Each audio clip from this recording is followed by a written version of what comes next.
If the British Empire and its Commonwealth last for 1,000 years, men will still say this was their finest hour. We stand for Queen, country, and video games. BRB UK. Worse teeth, better accents.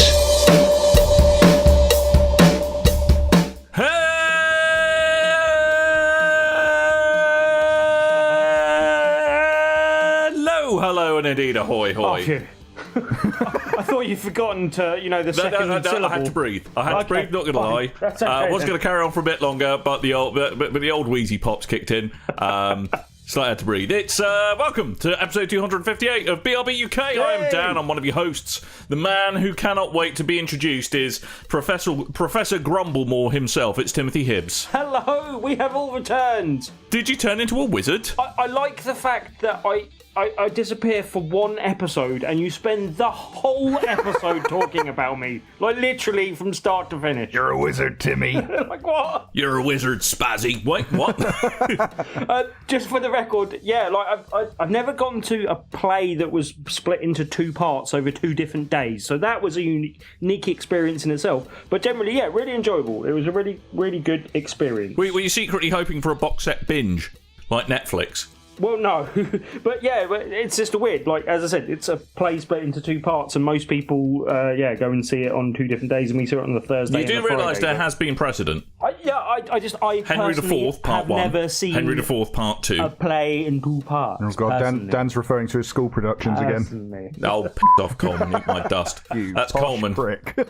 Hi. Henry IV, Part 1 and Part 2 is not that bloody posh. It is when you do it as a school production. I didn't do it as a school production. I did Sergeant Musgrave's dance, thank you very much. We did Joseph in his amazing Technicolor Dreamcoat. No, Coleman, I didn't do that. That was primary school, you fool. My secondary school didn't do any productions of anything, so... Oh, secondary, we did Sweeney Todd the Demon Barber. Who were you? I was just in the choir. I was in the choir anyway. Tim, you strike me as a man who may have been backstage, but your complete lack of ability to organise anything may have got in the way. Is this correct? Well, no. As I said, I never did a school play ever. Aww. Not once. Oh, did we need to have a whip round and send you to school? That's a slight lie. I did some in primary school, but as in, I think I was a shepherd in, the nativity play. In Texas Chainsaw Massacre or something. Yes, definitely. I remember the nativity plays. I was the lobster. The lobster? No, that's a Love Actually joke. I was a fishmonger. What? Really? Yeah. Wow.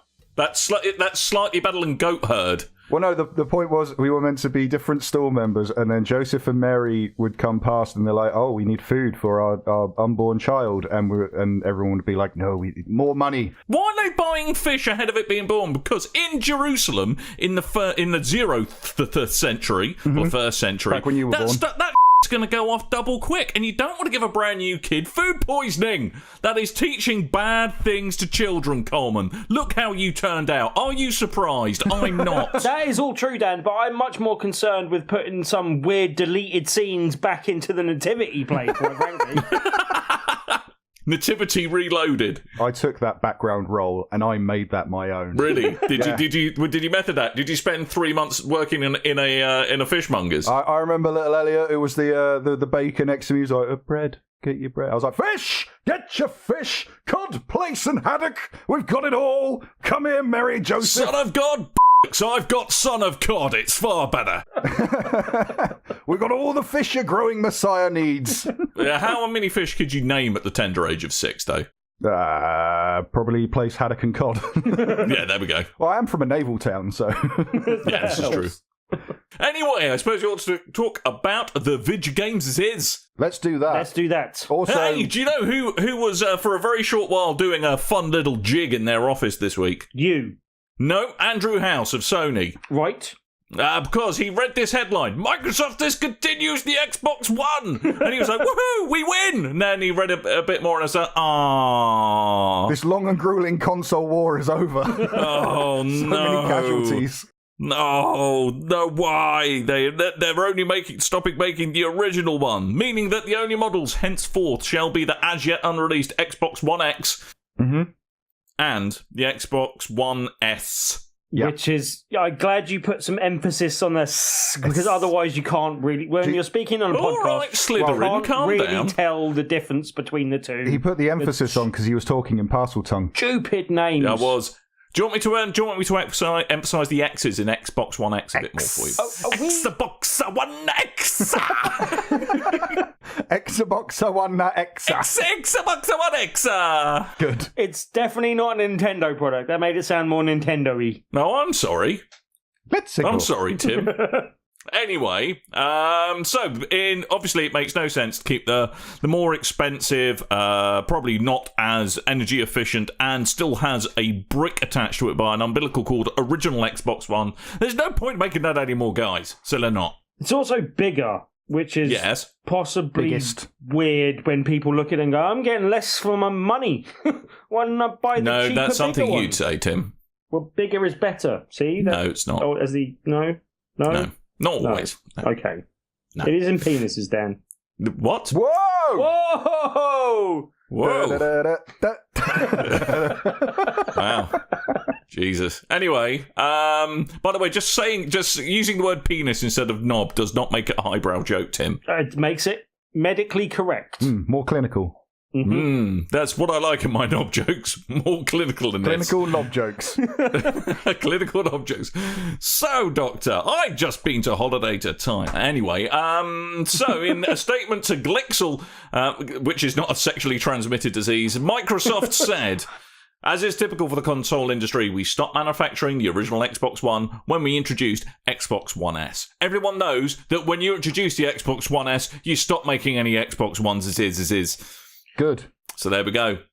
So sorry, Andrew House. Your victory jig was ill-informed, ill-timed, and frankly premature. It's all right. It's only about a year or so premature, so it'll be okay. So yeah, there we go. And talking about talking about old hat and consoles that are on their way to the junk heap. Wii U. Whoa! No more Splatnet for you on the Wii U. No, so the original Splatoon, a lot of people looked at Splatoon 2, and it has been very highly praised on the Switch, but at the same time, there are a set amount of people that go, well, it's more of an incremental upgrade to Splatoon, more of a sideways step than a full It was sequel. definitely a 1.5, but it looked like that from the beginning, but that wasn't the worst idea, considering how little people actually played Splatoon on the Wii U anyway. Few people, Yeah, so Timothy. if you took that at face value, languagey about it.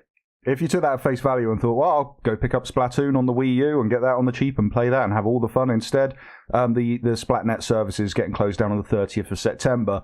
But I have a question. Yes, okay. Mm-hmm. Can you do anything on Splatoon for the Wii U without Splatnet being hardwired into your beige thing of I don't goodness? know, because it has a single-player mode, but you have to access that through the kind of plaza-type area. Right. You can still use the single player, you can still use the multiplayer, but you can't do the things like where they do the team battles and have all the stats and all this kind of stuff. It is literally just the game, just vanilla Splatoon. Vanilla Splatoon? Vanilla Splatoon. Can I not get chocolate Splatoon? It's like Mr. Whippy. Well, It's the like problem Mr. is Whippy. if you're firing out chocolate-coloured ink, it doesn't look too appealing. Firing out white-coloured ink in that game doesn't look too great either, bearing in mind you're a hormonally charged teenager. I'm a squid again, I'm a kid again. But yeah, Splatnet, that's closing down in a month. Is it Splatnet or Spatnet? Because I kind of quite like the idea of Spatnet. Well, Scatnet. that sounds worse. No, Spatnet's like little fish. I'm not entirely sure that the 6 people still playing Splatoon 2, not 2, 1, Well done, Tim. on the Wii U. You are the will best care. at sentences. I really got that joke out nice and smoothly. Splatoon's still being All good. played quite a bit on the Wii U. Yeah, But it's a good game, so. It's probably one of the few games apart from Mario Kart 8 that's still actually being played a bit online and stuff as well. I know, Yeah. So. Yeah. Mm-hmm. Yeah. Mm-hmm. Hey, but you know what I have been dabbling in this week as a way to kind of it's like an inverse nicotine patch, okay? In order to ramp up to Destiny 2 coming out, I've been playing the PC beta. I'll talk about that a bit later on in the show, but coinciding with this news, Bungo, bless them, made a little bit of a cock-up because, you see, it's the first time really since the original Halo days where they've released anything on a desktop computer. Mm-hmm. And they slightly forgot that that PC gamers are of the let's have a dig around and see how it all Quite works diligent. kind of persuasion. So, along with the beta, which has been very well received, there was a bunch of kind of game files, kind of loosely packaged up and apparently very easy to get into format. And they slightly distributed all of the audio, including all of the audio, spoken audio, for the game. Oh. In the PC beta. Does that mean you can extract it and then put that on an MP3 player or something, and then headphones in at night, you can listen to the buttery smooth sounds of Nathan Fillion all night long? You certainly can. To be fair, though, it'll only be 3 months before they patch out a major character and completely redo half the audio anyway. So, nothing too. To be fair, that took 9 months, not 6. Yeah. They've sped up the process now, Dan. It'll be much faster this time. But, it as part of the kind of the leaky bucket that seems to have been Destiny 2 this week, the details of the first bit of DLC due in December also got leaked too, and apparently it's called The Curse of Osiris. The Curse of Osiris! Yeah, it's going to be... I don't think it's going to be as Scooby-Doo as you're secretly hoping, Coleman, not going to lie. It's my favourite Indiana Jones movie. It's weird Indiana Jones and the Curse of Osiris. Isn't it also a Harry Potter book as well? Possibly, yeah. Yeah, Harry Potter and the Curse of Osiris. Weird that it's set in ancient Egypt for a level in Destiny. That's quite strange as well. Yeah, so Osiris was a character that's been named in Destiny, but I don't think he ever appears, does he, Dan? Unless he appeared in something you played and I didn't? No. One of his acolytes rocks up in the Reef social area, and he started knocking about House of Wolves, which is expansion 2, and Osiris is of the titular Trials of Osiris. I'm sure he's also got his names on tits somewhere as well. And this was like the kind of the end game player versus player content. But it looks like this DLC it's obviously it's going to have player versus player enhancements and extra modes in it as well. But it does look like there's going to be some additional single player content as well. But beyond that, we don't really know. I mean, if you look at the image of the expansion pass on Battle.net or PSN or the Xbox Live Marketplace, it's quite the expansion pass has the Osiris logo, and it also has the Rasputin Warmind logo as well. Oh, okay. So it's pretty obvious that's what the 2 bits of DLC are. They're going to feature those people. So, so according to Kotaku, it's going to be a mission about saving Osiris. The DLC is going to come out in December this year, and it will also include a Mercury patrol zone. You are not traversing space. the craggy features and mustachioed facade of Freddie Mercury, however. That would be amazing. Or they could stick in that. They could stick in that giant golden statue that used to be in London. Yep. Yeah. I wonder what's happened to that. I think they repurposed it into the Taskmaster trophy. On Dave. There we go. There you go. There you go. So more news, I'm sure, will follow. But the main thing is, it's only 6 sleeps till Destiny 2. Yay! Yeah, that's releasing on the day where I start a new work week, so I won't get to play it till 4 days after it comes out. But that's all right. I can backpack you after that point. Lucky for you, Dan, Tim will have access day one. Oh, thank God! I'm sure he'll be on that. Rushing home to play it at least 6 months to 12 months after it's released. You've got to get your practice in, Tim, because Extra Lives are coming. Yeah, and you are not getting out of that this year, mate. Right, but how much funnier will it be if I can wind up Dan by being the lowest character possible? But the problem is you'll also wind up 4 other people. Yeah, also you'll only be able to hang around in like the social spaces and stuff. You won't be able to join in on the main missions. Yeah, exactly. So you can watch us leave the social space to go to the thing. You can use your exclusive pre-order salute emote in the background. Exactly. You can, or you can pull up your pre-order bonus Kill Tracker Ghost, which will still say 0 and 0. And basically, your job, Tim, is to make us all a really good packed lunch so we can make it through the raid. I had to say though, I'm most the thing I've heard about like Destiny 2 in general that I'm actually most excited about is something in the social space. Right. What is that? The football pitch. Oh, cool. Okay, that'll actually be fun when we're sleep deprived. Yeah. Although I have to say the collision physics, yeah, it's not. Let's just say their netcode isn't particularly optimized for football. But there's fireworks if you score a goal, and who doesn't like that? Well, who doesn't? Who does not like that? And talking of things that people do not like, and so things they do like. That was a quadruple negative. It is. Street was gonna Fighter 2. But Dan was going to break into song there. To do not like. Good news, chaps. Good news for Tim. No, good kind of good news. Good news for everybody who likes fun. There's for the first time, I think in about 15 years, there is a new release coming to the Super Nintendo. It's going to start raining men. A re-release coming to the Super how happy Nintendo. is your wife, Tim? Well, no, it was the first time. Anyway, yep. Okay. What? Never mind. No.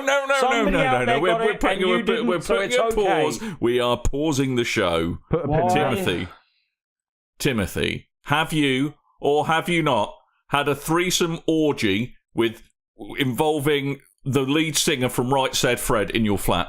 What the frickin' hell Mate, has that got to do? And why? Just because I shave my head now, you don't have to say I'm Right Said Fred in such a weird manner. But Coleman, are you too sexy for your shirt? I am. Well, I'm wearing it. So right. Okay. Maybe not. So probably not. Deeply dippy, Coleman.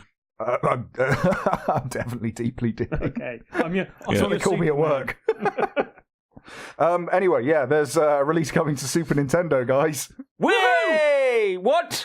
To celebrate 30 years of street fighting action. Oh, God, please tell me that's 30 years since the original Street Fighter, not Street Fighter 2. The original, yeah, the original. All right, that makes me feel slightly less of an old git. Someone has told Nintendo that these cartridges won't fit in the mini SNESes, yeah? Said what they are, yeah. So I Am 8-Bit and Capcom are going to release a limited run of Street Fighter 2 The World Warrior on Super Nintendo. Huzzah! That's the original and least good of them. Now, yes. I included this mainly for Tim, because Tim, I know you're quite the fan of Street Fighter 2, and also the cartridges are red. Yay! And you do like being on brand. Well, most of them are red. Why? Why most of them? Because, right, so it's limited edition. There's only 4,500 red versions, which isn't just described as red, it's described as opaque Ryu headband red. Oh, thank God. Oh, good. Is it too late to change the colour of the barrel to opaque Ryu headband red? Yes, exactly. It's the most Ryu headband red barrel. There's 4,500 of opaque Ryu headband red or Uhuru. I'm pretty sure she was a crew member on the original Star Trek. And the other, even more limited edition, Tim. Mm-hmm. And there's only 1,000 of these bad boys. No, there's no limited edition, Tim.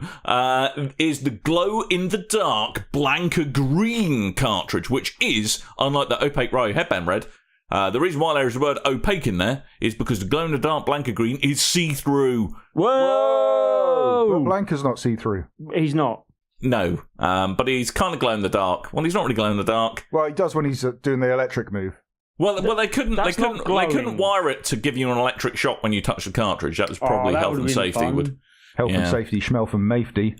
Yeah, mate. There's 4,500 red, 1,000 glow in the dark green, and they're randomly inserted. So when you buy frankly, what looks like a plus size randomly box, inserted where, Dan? In a box, Timothy, not that box. Right. Okay. Just cutting you right off at the pass there.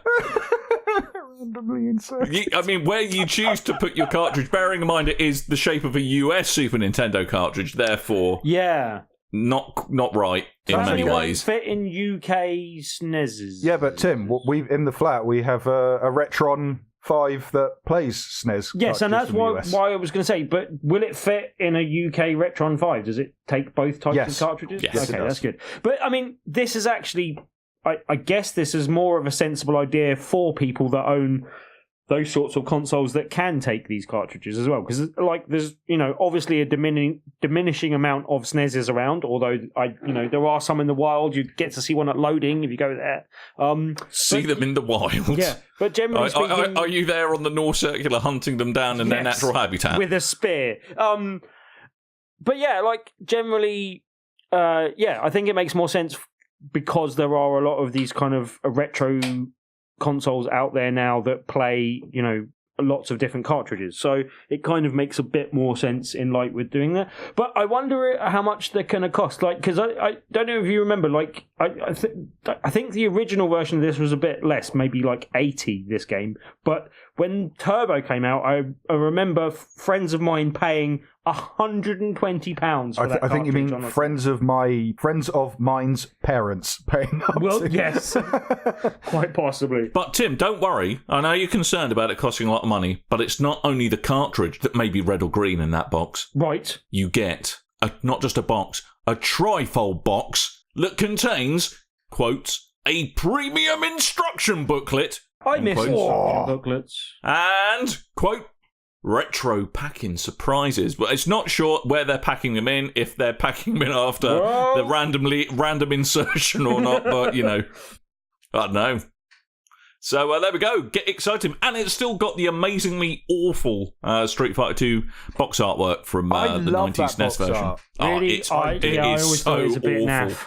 Ah, man. It is so very bad. I remember seeing that on the site on the arcade cabinets, and then when they released, I was like just waiting for that box art to appear in a store for the Amiga, and then I brought it home as a young foolish child, not realizing how bad the port was because it was like US it's gold. really, really bad. It is, but I didn't have a console at the time. I had an Amiga, so I had nothing to compare it to. And when people complain about bad ports these days, oh my word, do you have it good compared to, you know, how we used to have it back in the day when, like the Amiga version and the Game Boy version, particularly of Street Fighter 2, were terrible. Also, the TMNT Konami. Oh game, god, yeah, that was really bad on the Amiga. Terrible ports. So, if you on hot on the heels of that question, Tim, Yes. how much does it cost? $100. Okay, that's not terrible for a collector's edition thing. That's, you know, limited run and, you know, yeah, that's all right. I think probably be £100 by the time it comes here, but still. Yeah, I don't think it will ever come here. No. Oh No. Well, And it actually, to be fair, the retro packing goodies are essentially posters by the looks of things. And and it has a rather nice. It does have a very nice instruction didn't booklet. the original one have a poster in it as well? Don't know. I think Not it did. in mine. No? Not in the Amiga version, I don't think. No, Which not is weird, in because the Amiga version original, they used to have posters of everything. the original SNES version, I think. Did. The Amiga version should have come with an apology, quite frankly. I think it did years later. US Gold apologised for a lot We're of so games. sorry. We're so sorry for ruining your dreams. Yeah. Anyway, Coleman, Yep. I see there's some wrestling on the agenda. So, as we missed a show, there was Right. a second part to the roster update, and then a third part For God's sakes. today, I think, or yesterday. So, there are a lot more wrestlers that have been announced. Okay. Right. Are you ready? Maybe. I'm strapped in. Okay. Are you strapped on, Tim? No. Brilliant. Is it on or in? I think don't on's know. more comfortable. It depends, really, doesn't it? It depends. On would be it really more depends. comfortable, that's for sure. Yeah. Anyway, so the newly announced wrestlers to the roster are Goldberg, Earthquake, Jim Neidhart, Larry Zabrisco, Brutus Barber, Beefcake, Greg Valentine, Eddie Guerrero, Daniel Bryan, Maurice, Sasha Banks, Bailey, Ivory, Natalia, Mickey James, Becky Lynch, Tamina, Ember Moon, Kerry Von Erich, Kevin Von Erich, Jey Uso, Jimmy Uso, Mojo Rawley, Zack Ryder, Shinsuke Nakamura, AJ Styles, Bobby Roode, The Miz, Roman Reigns, The Rock, Randy Orton, Triple H, Kurt Angle, Rock! I know him. He's a friend from work. He's not really. Brock Lesnar, John Cena, Kevin Owens, Samoa Joe, Big Cass, Rusev, Finn Balor, Chris Jericho, Rick Martel, Mick Foley, Ricky the Dragon Steamboat, Miss Jacqueline, Rikishi, Randy Savage, Mr. Perfect, Lex Luger, Razor Ramon, Rick Rude, Vader, Ric Flair, Chad Gable, Alexa Bliss, Nia Jax, Ty Dillinger, Apollo Crews, Carmella, Diana Brooke, Neville, Shane Thorne, Akeem, Razor, Michael P.S. Hayes, Jimmy Garvin, Tommaso Ciampa, Cedric Alexandra, Asuka, TJP, Roderick Strong, Johnny Gargano. Oh, I know him. Johnny Gargano. I don't. No, I don't. No, sorry. I thought it was Johnny King Kang Goody Watcher. Sorry, Jason mate. Jordan, Nick Miller, Dash Wilder, and Scott Dawson. And that's your lot. Does Scott Dawson have a question mark in his actual name? Scott Dawson? Scott Dawson. One thing that I've learned just from that list is There's that, a lot of wrestlers. well, there's that, but there's some wrestlers that I, obviously recognise from back in the day type thing. But other than that, wrestling's names seem to have got worse, and I didn't know that was possible. That's because, back in the day, they would give a wrestler a silly name. Because, you can't be James Michael or something. You have to be called, the Giant Destroyer. Haystacks. Yeah, that kind of stuff. And then, they kind of, link character names to their gimmicks and things. Now, as well, there's a lot of more wrestlers from different parts of the world. So you get people called, Shinsuke Nakamura. You know, so yeah, but yeah, there's a lot of wrestlers that have their own names or similar names to their own names, and then yeah. Do you know what Giant Haystack's actual name was? It's not Shirley. Small Haystacks. I was always told it was Shirley Temple, but it's not Shirley Temple. Martin Haystacks. Martin Haystacks. Hi, I'm Martin Haystacks. I will be your server today. Yeah, exactly. He is. What an angry chap he is. He's like a fat Robert Baratheon, and that's saying something. Anyway. I don't understand that reference. It's Don't a you? Game of Thrones reference. He don't Game of Thrones, Dan. He don't Game of Thrones. You don't Game of Thrones? Why don't you Game of Thrones? I've seen a couple of episodes. Well, you've made me and Tim turn it into a verb just there, so you better have a bloody good reason. Because he's a fool I child. haven't got round to it yet. It's on my list. Fool child. Mm-hmm. Have you seen Idiot. Glow? Glow's pretty good. I watched that. Yeah, right, okay. Cool story. Cool. Cool story, Glow. That's all the news. All the news! So we better say what we done played, really. Go on Well, guess what I played?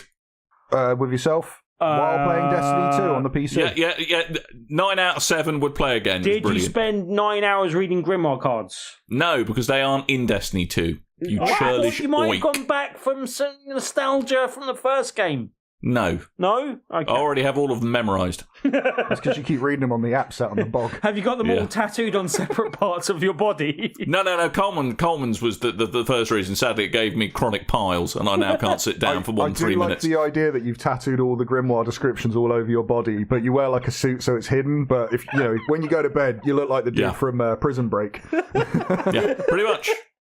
Pretty much. I'm like a really David Beckham. But then you look in the mirror and go, "Oh no, I wrote them the right way around. I can't read these." So Destiny 2, PC beta. How is it? Oh, so pretty. Mm-hmm. All the frames and stuff. All of the frames, with everything turned up to the max on my computer. Only running at 1080p, not 4K. Oh, what a shame. Because I don't have a 4K monitor, so why would I run it at 4K? Everything turned up to 11. It was merrily chugging along at 130 frames a second. Wozers. And I mean, so just for reference, I've got an i7 and a GTX 1070, so not mega top of the range. You know, a reasonably powerful computer, but even Jamie's, aka Smash Soul, he was running it on a laptop with a 1050 in it, I believe, and he was still getting very solid at 60 frames a second at 1080p with most of the settings turned up, so they've done a really good job on optimizing it. And it does kind of make me a bit sad it's not coming out at the same time as the console version, because a bit of me kind of wishes I hadn't played it on PC, because now you know it is what you're missing. so much smoother. The frame rate is so much smoother, and that makes it a very different game to play. It feels a lot less plodding. But now, Dan, you'll have an excuse to buy it on 3 different platforms. I'm not buying an Xbox this time. Well, no one's buying anything on Xbox. I don't think you technically bought it on Xbox last time. Someone bought it for you. But this is true, actually. Well, that's the excuse you gave us. Who knows? So yeah, and even Kev, he of ruined Destiny DLC day for Dan fame. He was actually impressed with it. So make of that what you will. But no, it's a very, very good version. It does not at all second fiddle at all. They've really thought about how to kind of modify how the game controls for PC.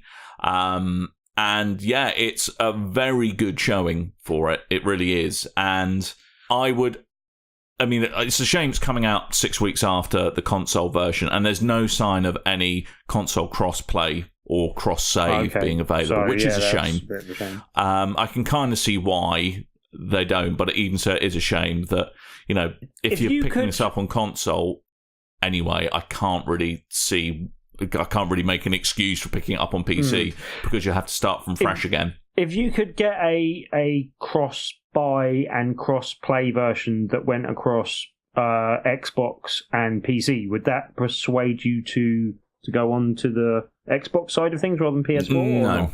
No. That's interesting. Well, it's kind of, you know, it's a bit like the problem at the beginning of this generation, which turned out not to be that much of a problem. You know, it's like, well, all my friends are on Xbox, so I'm going to stay there. And That went well. What?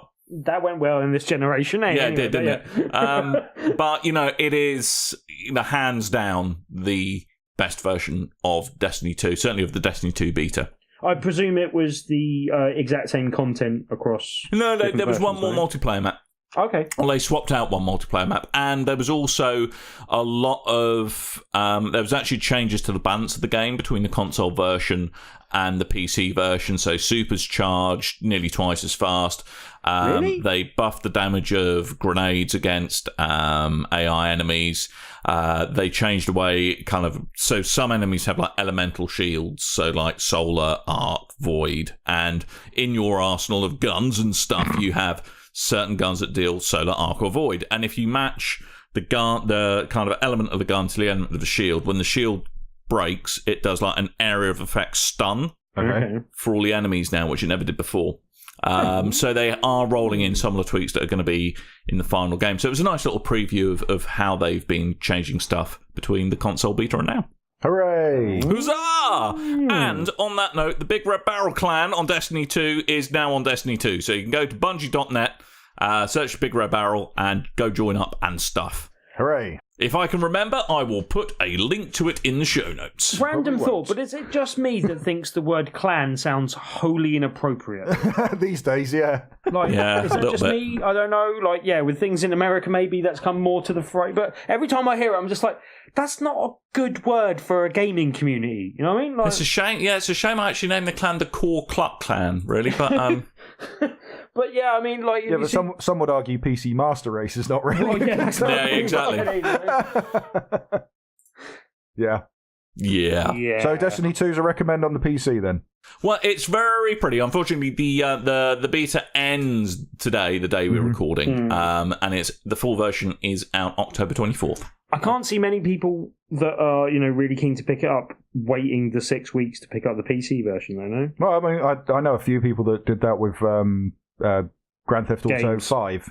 Okay. They waited it out for the PC version. Yeah, I guess. I mean, there's probably some people that will, but I don't know. It's one of those games where you need the practice you can get, and I don't know. I would have thought people would jump in that as early as they could, sort of thing. I had the chance to play the beta on PC, but I decided to skip over it because I missed out on the beta on PS4, and I didn't want to kind of ruin it for myself. And I like the idea that I'm going to go into the new game just completely fresh. As a daisy. As a daisy. So baby do eyes. I, sort of. Aren't you a miserable git, Tim? I can't wait to play Destiny 1.5. Anyway. No, that already came out. It was called The Taken King. Yes. Yeah. Thank you, Coleman. Okay. Coleman's in my corner. Sorry, I'll correct myself then. Destiny 1.75. Sorry.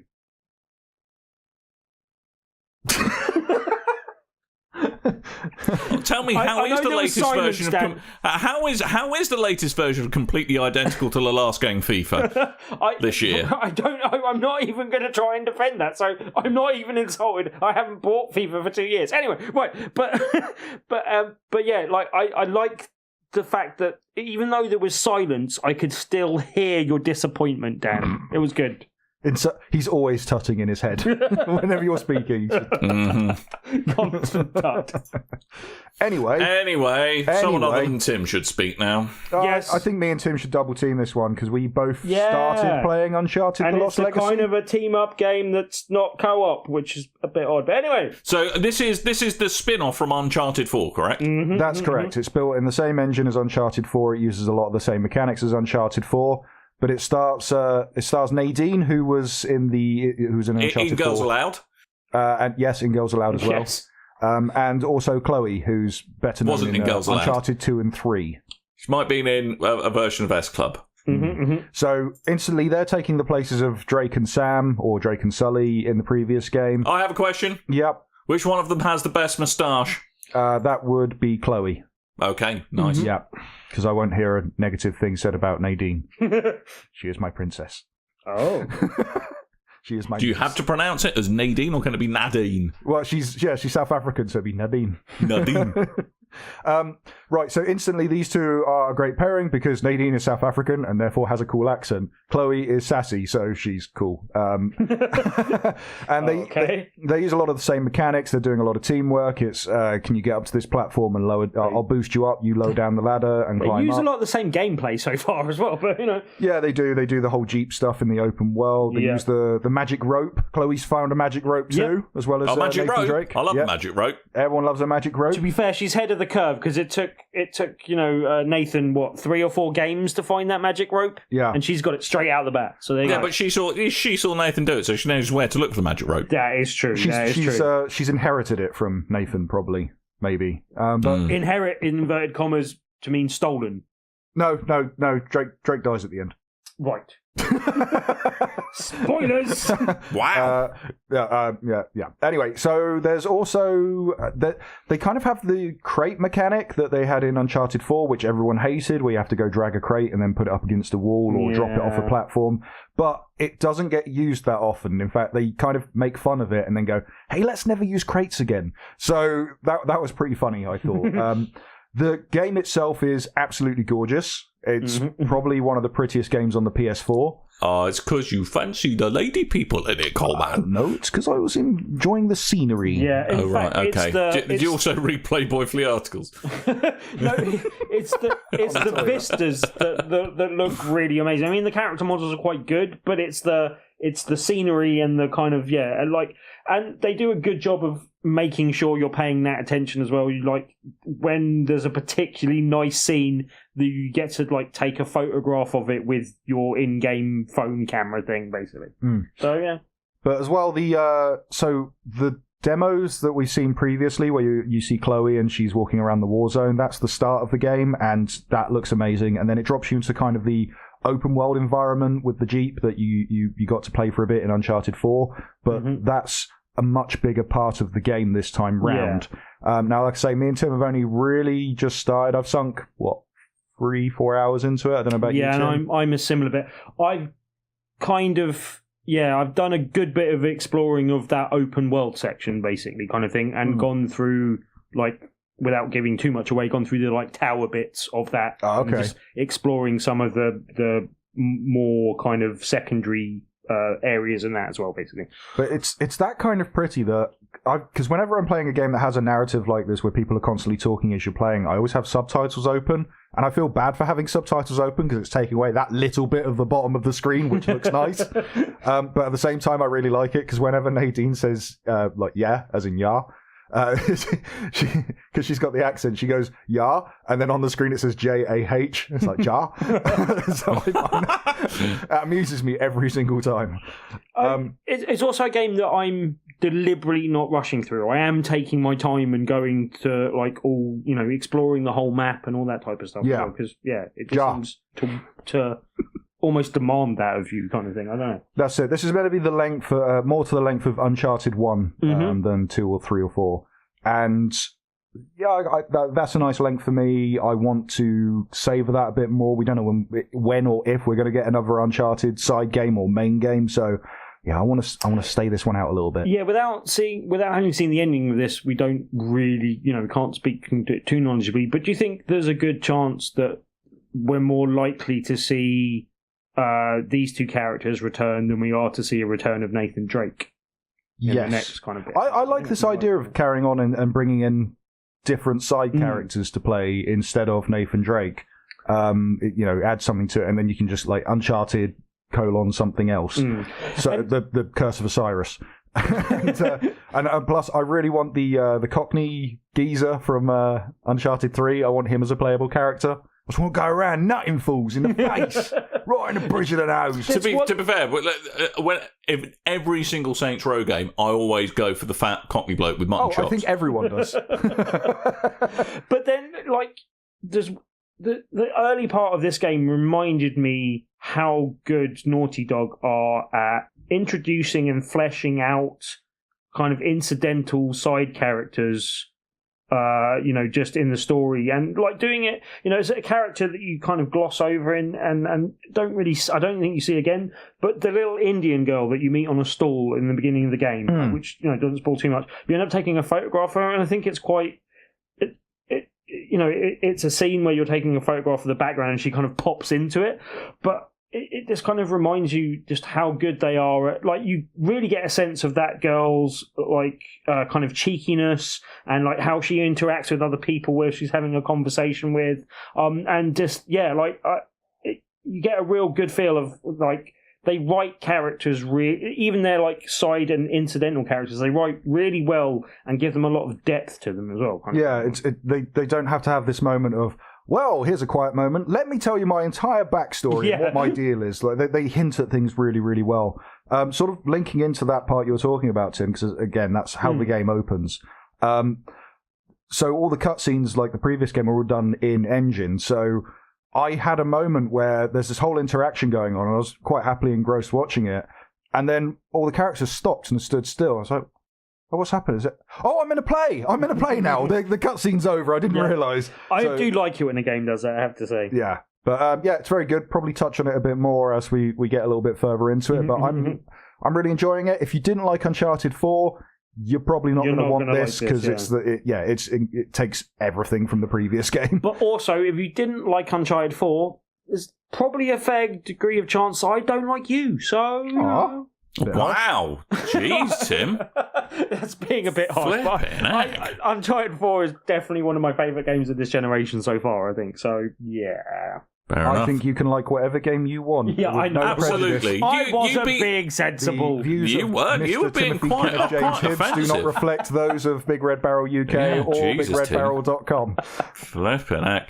But, one thing that, I think this modern society doesn't do, aside from just, kind of do completely horrible things like profile people according to what games they like, Timothy. There's not enough celebrating of cultural milestones. And true fact, this week was the 13th anniversary of the theatrical release of the Dodgeball movie. And to celebrate this, Sparc has come out on PS4. Oh, I didn't know where you were going with that. I had no idea. Does he genuinely wants to talk about Dodgeball? Yeah, like what? I think you'll find that's pretty on the money as a reference. Duck, dodge, and dive? Yeah, Jody loves Chachi. Let's see if I get this right. Is Sparc the game that they played at either Paris Games Week or PlayStation Experience on stage that didn't work? They brought two people out in VR headsets. Though. Now you're going to play this game that looks a bit like Tron Dueling Discs. Oh, yeah, it might have been. I didn't actually remember that until you mentioned it, and I can't categorically say that was the case. But was it 2 would make years sense. ago. That was 2 years ago, and it's finished, and it's out, and you're playing it. Now, also, this represents a kind of a sort of watershed moment in PSVR development as well, because this, even though it's a slightly different studio, it's part of CCP Games, and they obviously made Valkyrie, which was one of the things that turned me on to like VR in general. But this is a kind of, as I said, slightly separate studio, because I think this is a studio based in the US, and Valkyrie, I think, was predominantly made in the UK. But it's the first time a studio is like a real kind of big budget and studio has been developed their second game on PSVR. You know what I mean? Like having had the experience of Valkyrie, going to this, and it's a very different game, as you alluded to. It's a bit like Dodgeball. I've seen in like promo videos that they kind of have I think it was Dodgeball that was related in there, but they also had like tennis, fencing and boxing. Yeah, then that's the type of things that you're kind of going with. And basically, it's a long, thin court that looks a bit like a corridor. Well, yeah, I mean, I was going to say, in terms of dimensions, it's a bit like if you split a squash court in half and put the two halves end to end. Or if you were in the corridor that led to the squash court. Oh, yes, that's a very undetermined amount of space. Anyway, right, ill-defined amount of space. But anyway, basically, it's kind of a long, thin, as you say, corridor type thing, and your opponent is at one end and you're at the other. You both have a ball that you can throw at your opponent. Now, behind your opponent is a target that you can hit, and if you hit it with your ball... 5 points to Gryffindor. Yes. No. Excellent. Catch the snitch. Well, basically, it doesn't score a point, but what it does do is it increases the size, diameter, and impact zone of your ball. Increases the size of your balls. Yes, Stan, I thought you'd go there with that. There are many sentences... all I said was, I'll just paraphrase, it's a bigger ball. Yes, there are many sentences in the upcoming descriptions where if I say ball, you could insert the word balls for mirth. It's not like I said, and each time you score a point, your balls get bigger and sweatier and hairier. That's not true either, Dan. You weren't listening carefully enough. You don't score a point for hitting that backboard. You just increase the size of your balls. Anyway, what you need to do to score points is actually strike your opponent with your balls. Oh, that's not very sporting. Yes. And also, there are a couple of other... Also, people have been doing that in Halo for about 15 years. Exactly, teammate. But there's also a couple of other mechanics that kind of mix things up a bit as well. Basically, if you are holding on to your own ball... Wow, you're really going to town with this metaphor, aren't you, Tim? Right, okay. As I said, I will use the word ball. You can insert balls for more mirth. But if you're holding on to your own ball, basically you get a shield. And that shield is kind of... It's literally... I know that sounds weird to say, but when you're describing shields in video games, they can be any size or shape. But it's is it kind a shield, Tim? More like a traditional kind of not a round shield, but more like a traditional kind of shield. This might be the most Tim sentence ever. It's a difficult thing to describe. But anyway, you got a shield that basically is like kind of the size of your forearm type thing, and you can use that to deflect your opponent's ball. But once you've deflected it once, you need to recharge your shield by throwing your ball at the opponent. And you don't actually need to hit the opponent, you don't actually need to get it too far, but it needs to go past what they call your foul line, which is just a line that's in a short section of the court just at your end of the court, basically. And so you have to get the ball over the foul line to recharge your shield. And then there's... Usually, and I say usually, but in the kind of more advanced version of the rules, once that shield is depleted, the only way that you can stop your opponent's ball from striking you is to dodge out the way. In the slightly less advanced version of the rules, you also have kind of knuckle defenders that you can use to punch the ball away from you as well. So they make it slightly easier to be able to defend your area when in the slightly less complicated version of the rules. And there's the more complicated version of the rules, and then there's also another thing that you can play online called experimental, where it changes the shape and size of the court. I haven't really messed around with that too much, but it does sound like it, gives it some more legs, etc. It's weird on modes. I really quite like the base game from what I've played so far. It really is quite a bit of a workout. It's not... I was thinking it was going to be similar to other things that we've seen before, but it's not quite. It is very much its own thing, and the mechanic of having the shield that depletes and then you have to refresh kind of gives a nice sort of tactical element to the game. The one thing I was a little surprised about and slightly disappointed about is that there's no AI opponents. I slightly guess that they might have done that deliberately so that people are encouraged to go and play online. But generally speaking, there are some challenge modes which kind of help train you into the mechanics of the stuff that you'll be doing, whether you're throwing your ball, deflecting your opponent's ball and aiming at certain targets. And yeah, there's various different things in that kind of ramp up difficulty and help you learn the kind of basics of the game. But it would have been really nice to have had some AI opponents so that you can get a feel for the actual game. I mean, it did mean that I kind of had to jump in at the deep end, and I guess everyone has to do that as well. And playing against, other human opponents. I've heard that there was, heard people talk about the fact that there was some lag, but I haven't experienced any of that in terms of the gameplay side of things. The one thing I did experience was that I found it really difficult to voice chat with other people. Well, I had the first guy that I was playing against, I played 4 or 5 games. I think I lost the first 3 and then absolutely battered him. But anyway, but then at first I thought he might just have a defective microphone or there was something wrong with that. But yeah, basically that seemed to be a continuing problem with other people as well. So yeah, like that seems to be something. I think they have said something about that and that a patch is on the way. But yeah, as I said, other than my initial disappointment that there wasn't a thing, I should also mention I got a review code for this. Your initial disappointment that there was a thing? There wasn't. There wasn't a thing. Oh, that's only slightly less generic. Well, yeah, there wasn't like an AI kind of mode, or I was hoping there was going to be a whole career mode to it, to be honest. But the game is only like £24, which isn't too bad considering. Okay. It is a really nicely polished game aside from that fact. And as I said, I think they may have taken the decision to do that to encourage everyone to play online a bit more. And yeah, the base game I'm really enjoying. We'll mention just the fact, with everything else, that I did get a review code for this.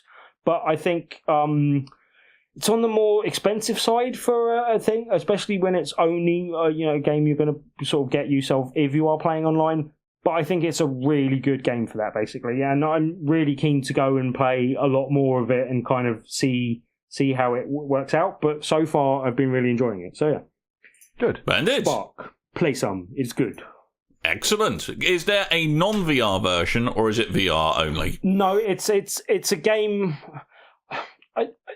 VR definitely adds to the sense of immersion, which I don't think is entirely necessary for the game, but does add another literal level of depth to it that I don't necessarily think would be unplayable without it. But I think it helps make the game type thing. It helps make the experience what it is, kind of idea, Fair enough. But yeah, as I said, I'm really enjoying it so far. I want to get stuck into it a little bit more and play so.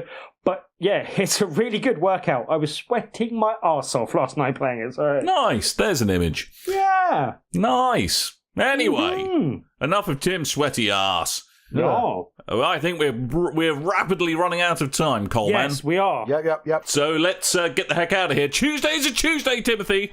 Tell me about the Tuesdays. Tuesday on the 5th of September. Indeed a Tuesday, and on this 5th of September, we have a little upcoming game called The Cousins' War.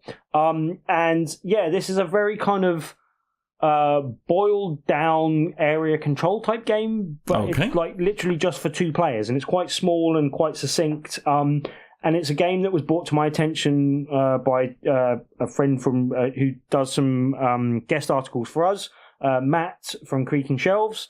And I'm glad he brought it to my attention at UK Games Expo, because it got quite a bit of buzz coming out of UK Games Expo as well. It's one I've been looking forward to for a bit. And yeah, should be a really good 2-player game to add to our selection of 2-player games at loading. For anyone that doesn't know, we have a different feature game every week at Tabletop Tuesday, and if you come along and play the feature game that evening, you have a chance of winning a copy of that game to go home with. So please come along and join us at Loading Bar in Dalston this Tuesday, the 5th of September. Splendid! Woo! Splendid! Anyway, it's not only Tuesday that you can have fun on. You can have fun every single day of the week by going to BigRedBarel.com. Is that not correct, people? That is correct, Dan. People who agree with that sentiment visit the forums. And do you know what they said? Stuff. Yeah. They said words. They said words. Well, when Tim goes away, you guys really fall apart and descend into madness. Yeah, exactly. Do you know what but unlike normal people, do you know how they speak words? With the typing and with the their keyboards and fingers. such. Yeah. They also taste sounds and see tastes. They have synesthesia. Anyway, I would like to say thank you to Stealthy Joe, Rick Cully's Hat, Ingmar, and Stingo. From Twitter, I'd like to thank Ian Alexander Crane, Rob Evans, Nelly, and Richard Kirk.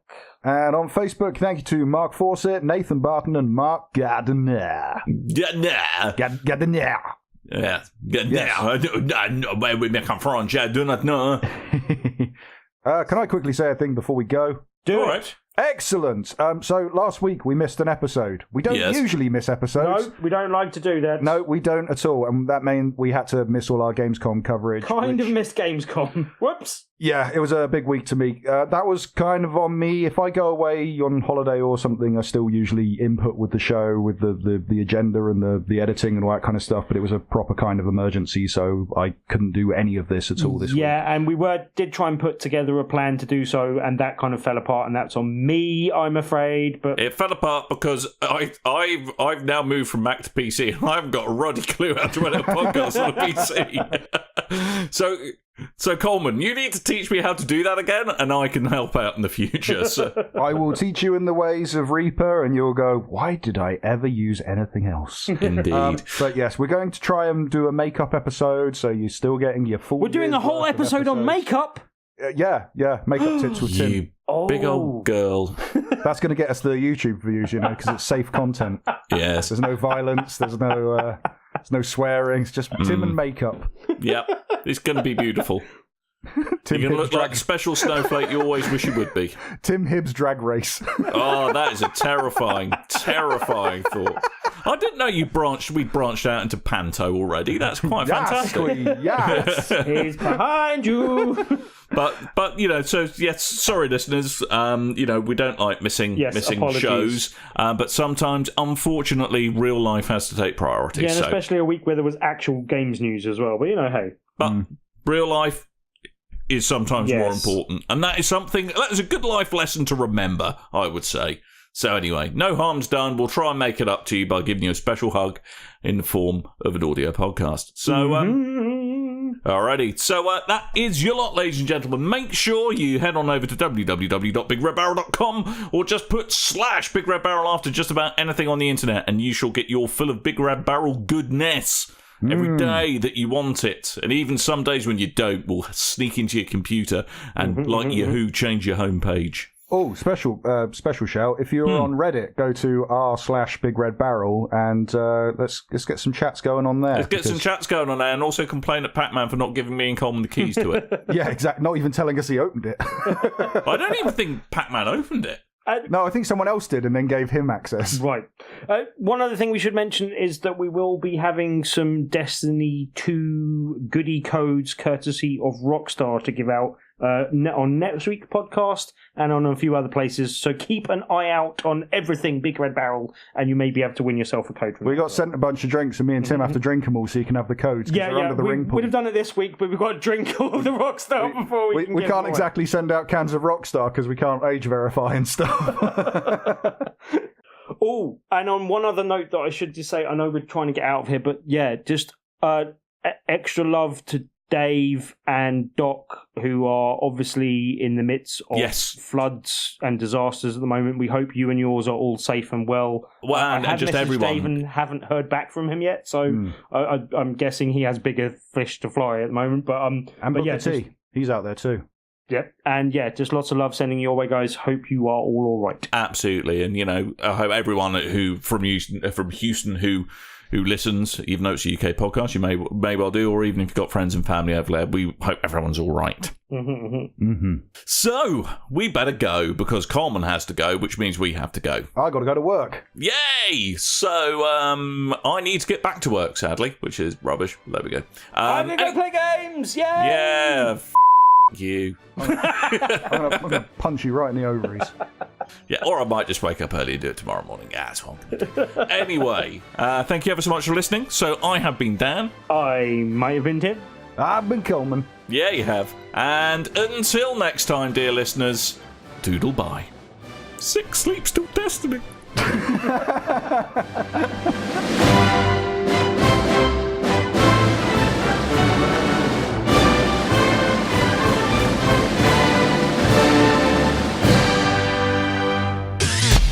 You and your ears are quite welcome. For the podcasting goodness that you just heard.